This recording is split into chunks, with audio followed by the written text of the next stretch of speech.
Alors, bonjour à tous. Dans ma vidéo précédente, on a parlé de la démocratie. On l'a définie de manière générale, hein, selon les termes d'Abraham Lincoln. Aujourd'hui, on va parler, dans cette vidéo, on va parler des différentes formes de démocratie. On ne va pas les présenter toutes parce que vraiment elles sont nombreuses. On a la démocratie sociale, la démocratie liquide, la démocratie participative, la démocratie directe et indirecte. On va commencer par la démocratie directe. La démocratie directe est une forme de démocratie dans laquelle les citoyens votent directement sur chaque question politique publique, sans l'intermédiaire d'élus. La démocratie directe n'est pas vraiment une démocratie appliquée parce que on sait que tout le monde ne peut pas être d'accord et il faut bien un dirigeant. Donc, la démocratie directe, avec ses nombreuses limites telles que l'apparition de l'anarchie, par exemple, ça a engendré l'anarchie. Les gens, tout le monde est libre de faire ce qu'il veut. On va voter pour une loi, il n'y a pas d'élu, il n'y a pas de chef. Vraiment, c'est un peu le désordre. La démocratie indirecte, c'est un peu la forme de démocratie que nous avons ici au Gabon. C'est une démocratie dans laquelle les décisions d'ordre politique se prennent en concertation, si je peux le dire ainsi. Dans la concertation, c'est la participative. Les décisions d'ordre politique se prennent sur la base d'un vote. Donc, les citoyens votent un élu local, un élu qui va faire valoir les besoins de la population au sein du Parlement ou encore au sein des instances décisionnelles adéquates. Donc, la démocratie indirecte, c'est une démocratie dans laquelle les élus locaux sont des intermédiaires entre le peuple et l'État, si je peux le dire ainsi. Et ensuite, on a la démocratie délibérative, par exemple. Elle se concentre sur la discussion et la délibération pour prendre des décisions politiques plutôt que sur le vote. La démocratie délibérative, c'est un peu ce qui s'est passé lors du dialogue national inclusif au Gabon.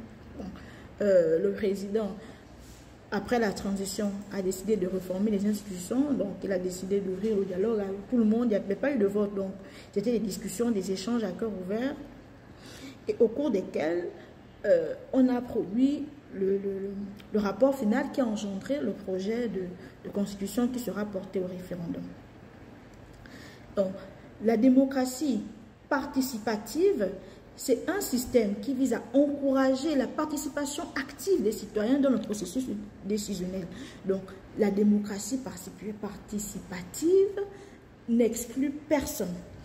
Tous les citoyens, tous qui ont le droit de jouissance citoyen, tous qui ont un acte de naissance, qui sont gabonais ou bien autres nationalités, donc pour les Béninois, ceux qui sont Béninois, pour les Camerounais, ceux qui sont Camerounais.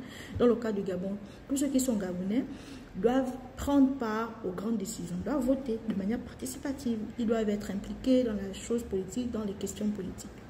Je crois que c'est un peu ça. Maintenant, la question d'hier, c'était est-ce que la démocratie correspond au système d'organisation politique africain? Pas toujours. Bon, en même temps, en Afrique, on nous a souvent qualifiés de monarques, on a toujours traité notre organisation de barbare. Bon, je vais vous faire une petite récap de l'organisation politique du Royaume Congo, le royaume dans lequel le Gabon appartenait, parce que le Gabon, c'était une province du Royaume Congo. Donc, dans le Royaume Congo, ou encore le Royaume Bakumba, l'organisation politique, c'était un roi qui était intronisé par des chefs, par un chef traditionnel ou un prêtre. Et le roi ne dirigeait jamais le peuple selon son bon vouloir ou selon ce qu'il voulait. Il n'était pas un monarque tyran, non. Les rois dans la société Congo, dans le Royaume Congo, étaient accompagnés par d'abord le prêtre, donc on peut dire le féticheur, le souverain sacrificateur. C'était lui qui donnait les directives au roi selon ce que les dieux voulaient pour le peuple. Et ensuite, il y avait 6 gouverneurs.